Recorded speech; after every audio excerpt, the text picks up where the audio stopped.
Hey YouTubers, welcome back today.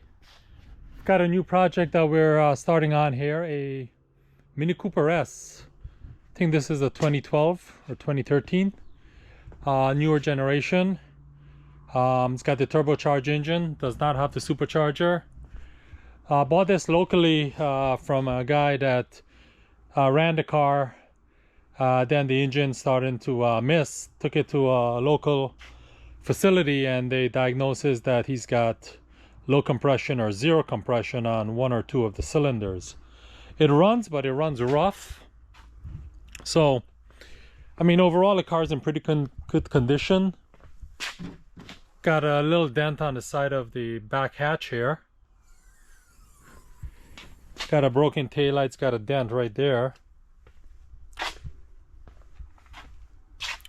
The hood's got faded decals, and it's got a little touch-up spot on the front, but that's about it. Interior is pretty good. It's pretty clean condition. I kind of got the car set up for starting to disassemble. I think it's got right around 100,000 miles. Not that bad, automatic, but it looks pretty clean. Got it for a good price. So I bought it planning that I have to rebuild the engine. So before we go ahead and do all of that, wanted to get it running, get a video of it running, and then let's run a compression check on the cylinders, and then maybe I'll do a leak down or maybe a bore scope. We'll see. Okay.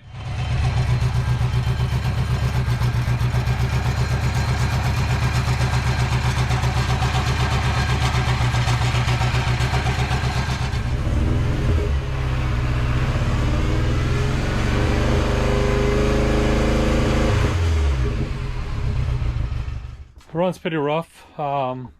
Muffler's gone. The guy had a performance muffler, so he took it off. So, all right, let's do a compression check. Let's see what this thing looks like. You guys leave in the comments, what do you think it is? You guys got some of these Mini Coopers, bent valve. What are we thinking? Let me know.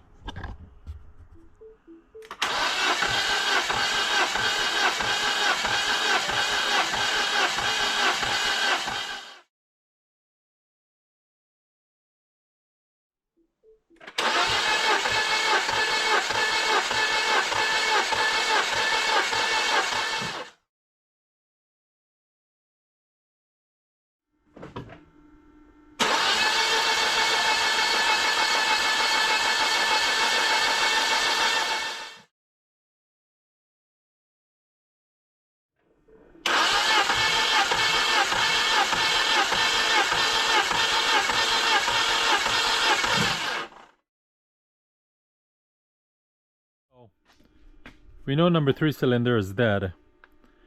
So what I want to go ahead and do, I started to take the front out in the anticipation that I got to drop the whole engine and gearbox assembly, front struts and everything as a whole cradle down. But what I'm going to do, I'm just going to get the front off here with the coolers, radiator, intercooler and AC condenser. Get that off. We're going to open up the valve cover. We're going to take off the exhaust and intake manifold, try to see if we see if we've got a bent valve. Most likely timing is off, collided, bent the valves. Maybe we'll bore scope inside and see what it looks like. Okay. All right, guys, we got the front out.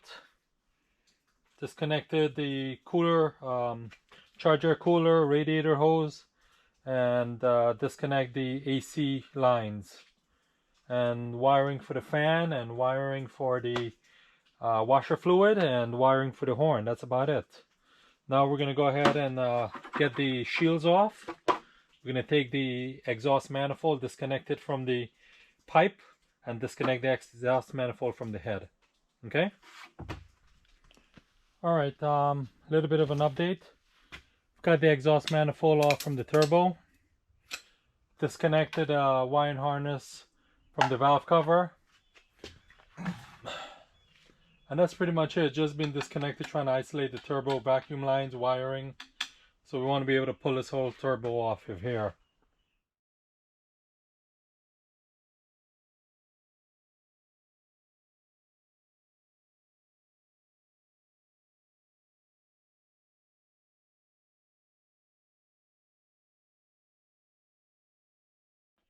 So we got the turbo off. First thing we notice, excessive amount of oil.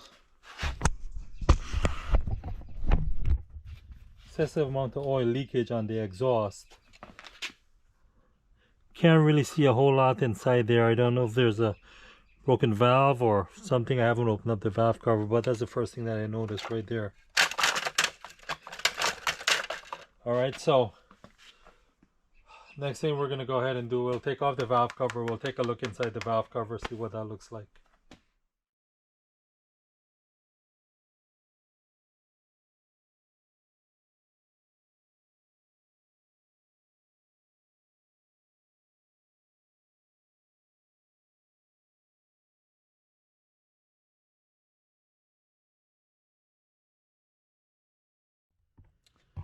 Alright guys, I got the cover off and I really can't see a whole lot of difference.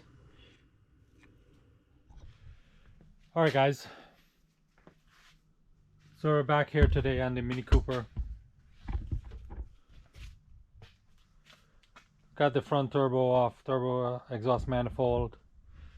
Took the intake off, just slide it off to the side.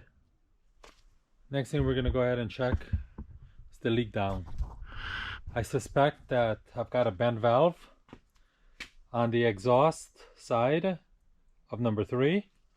You can see, like I said before, you can see how wet that is. Right, all the other ones are dry. We're going to rotate this till we've got the valves closed.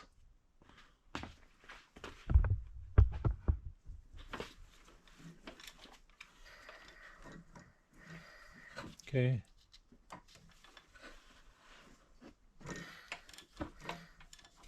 Okay, number 1 is closed. That's loose. Rocker's loose.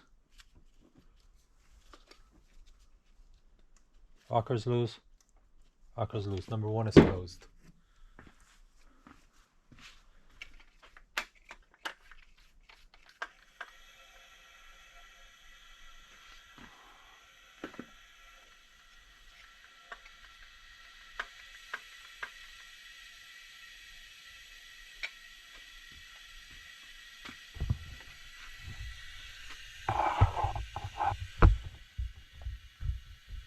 Guys can see here, I'm putting about 70 psi in. I'm getting right about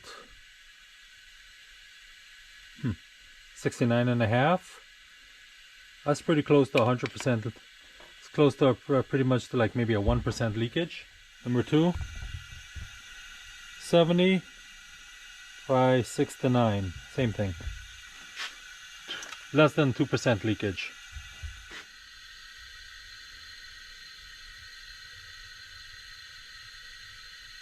Six to 7. Got 70 in.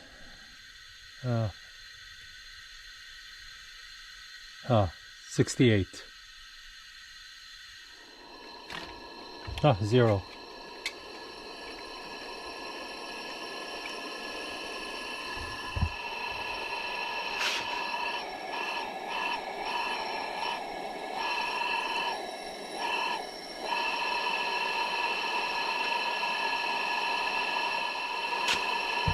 Number 3 exhaust, air is coming out even though the valve's supposed to be closed, which is telling me the valve is bent.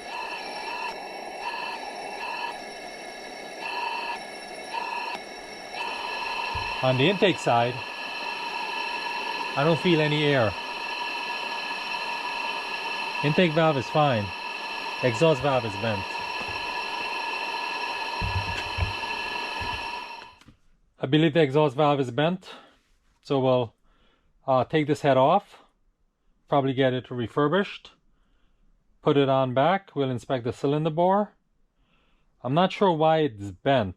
Before I do that, before I take everything off, I'm going to get my timing tools. I'm going to check the timing on this engine before I disassemble everything, make sure the engine's on time. And there hasn't been no jump up the timing. I don't think it is. So we'll check that next before we remove the head. Okay? We got our timing tools in. We've set up our crank on the correct position by pinning it to the flywheel, which is right here. So the flywheel is pinned right there, and we are on the correct position when we've got the numbers on the camshaft facing up, and also you've got the square positions when you've got the square facing up. Otherwise, you've got a little bit of a crescent on the bottom. If the crescent is up, you're 180 degrees off, so rotate it. Okay, so we've got our timing. Now this is a little bit off, but I'm not too concerned about that because the camshaft's supposed to be able to rotate within 10 degrees inside the adjuster, the vanos. So right now, as we can see, timing is pretty good. So the engine's on time. Engine did not jump timing or anything like that. So we'll just go ahead and take the head off.